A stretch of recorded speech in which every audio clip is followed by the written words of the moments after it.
There's the first bait at white bass head.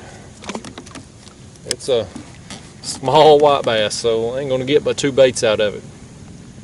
I'm hoping any fish I catch, I hope they're kind enough to leave the bait on the hook for me so I can get more than one use out of each piece. I'm anchored down, but I'm gonna be suspend fishing today. I've got my baits there, 2-3 feet off the bottom. Put this body section on this other rod here. Get them scales off the hook. Alright, there's that bait there. We'll send it down and then get one of these live bluegill here out of my bucket and we'll put on that other rod up there. Alright y'all, live bluegill going down. Get that one down there and we'll be fishing.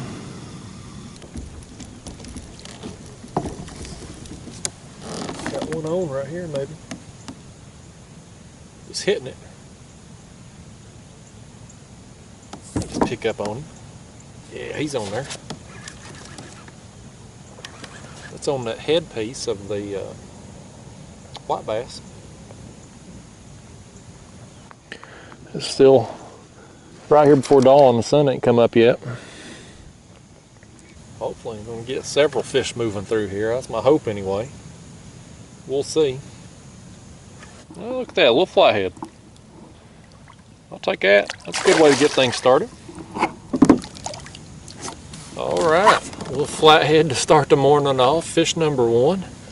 Again, I got a live bluegill on that rod right there, which is probably what, 15 feet from the piece of cut bait. He chose a cut bait, and it happens all the time. Every time I use live bait, if I catch any fish at all on it, it's almost always blue cats or smaller flatheads, but the bulk of my flatheads that I have caught throughout my life, and especially this year, have all been on cut bait, and all of my biggest flatheads have come on cut bait. So people tell me all the time you only catch flatheads on live bait, and I guess every body of water is different, but out here the flatheads seem to love the cut bait. Here we go. Look at that. Look at that. He just took it, buddy. He just took it.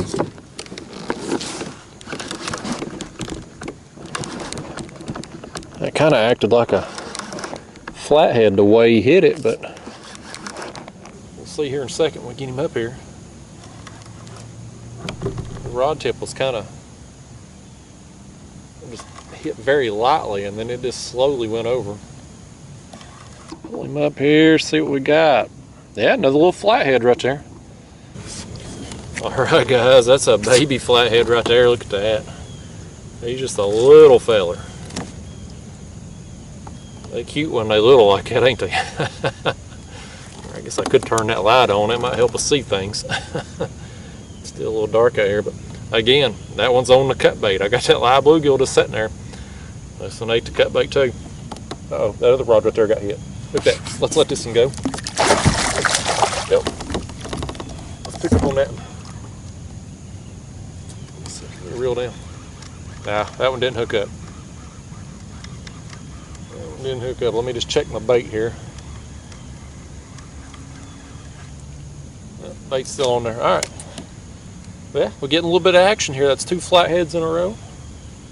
I just missed that fish there, so getting some fish moving along through here. That's a good sign. Let me get that. We're all set. We'll get this other bait back down there and see if we can get some more. Okay guys, there's that. That's a bluegill there that I had on live on this rod. Since them 2 flatheads come along and ate the cut pieces of bait, I thought, I'm gonna bring that live bluegill up and just cut him, because that's clearly what they're wanting this morning. So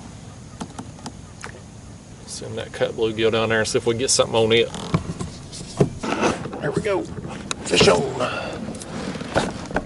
That one ate that bluegill that we had cut up. It's the first bite here I've had in probably 30 minutes or so. The sun's up over the tree line now.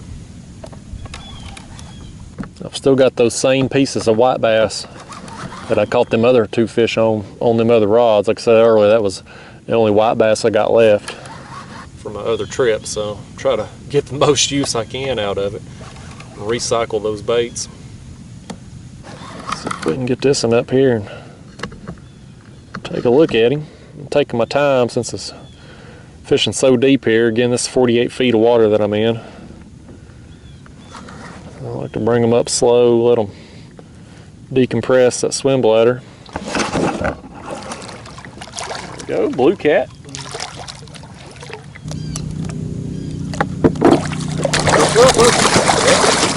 He gone. The old quick release.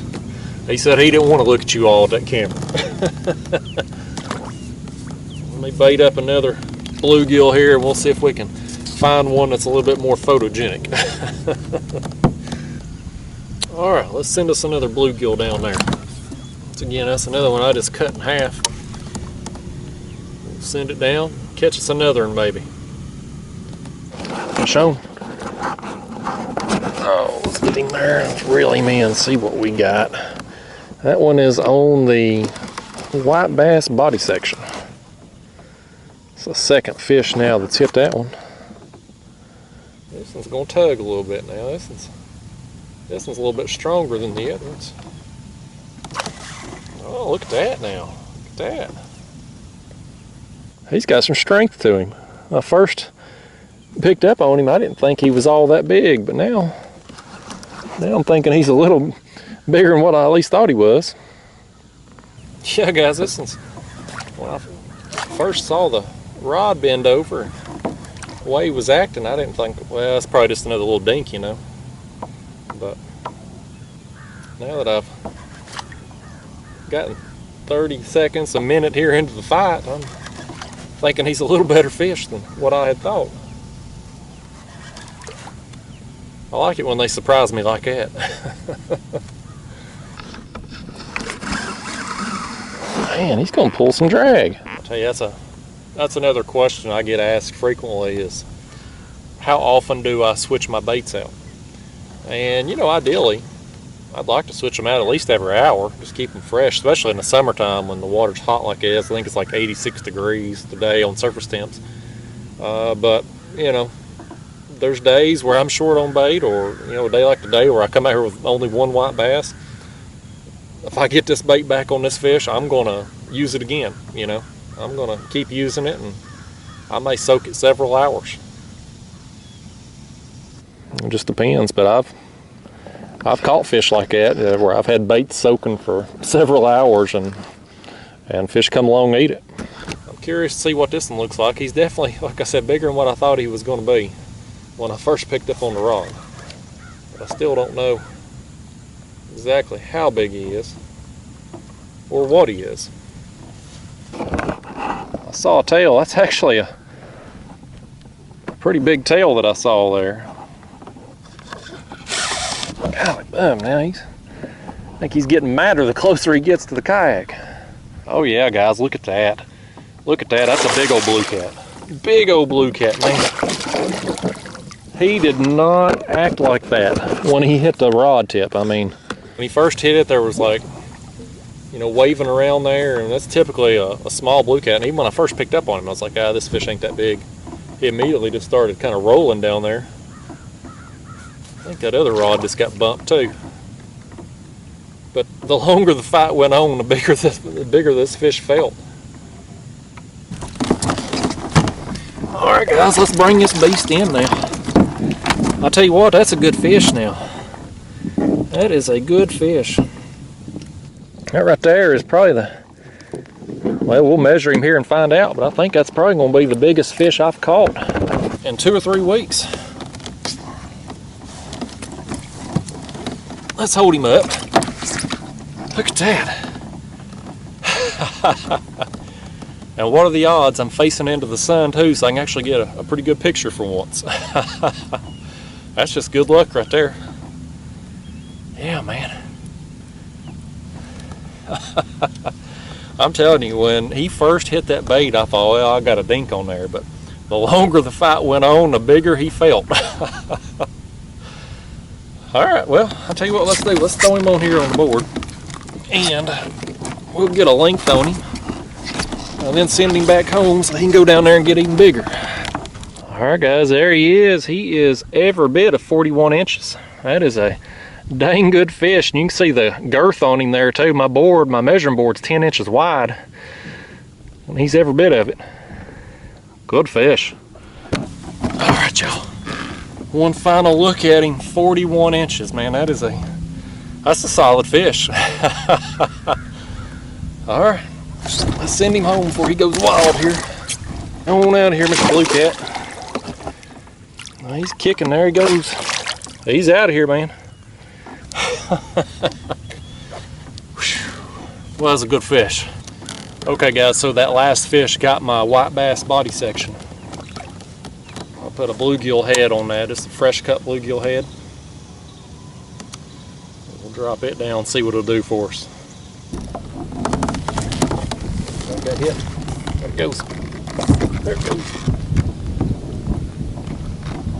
He's in my anchor rope. That's what that extra weight is. Crap. I don't know if I'm gonna land this one or not. See if I can get him out of it. It's on that white bass head. Oh good, he come out of my anchor rope.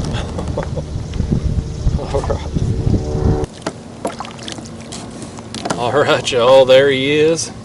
Went straight into my anchor rope, but thankfully come out of it. So we ended up getting him. Let's let him go.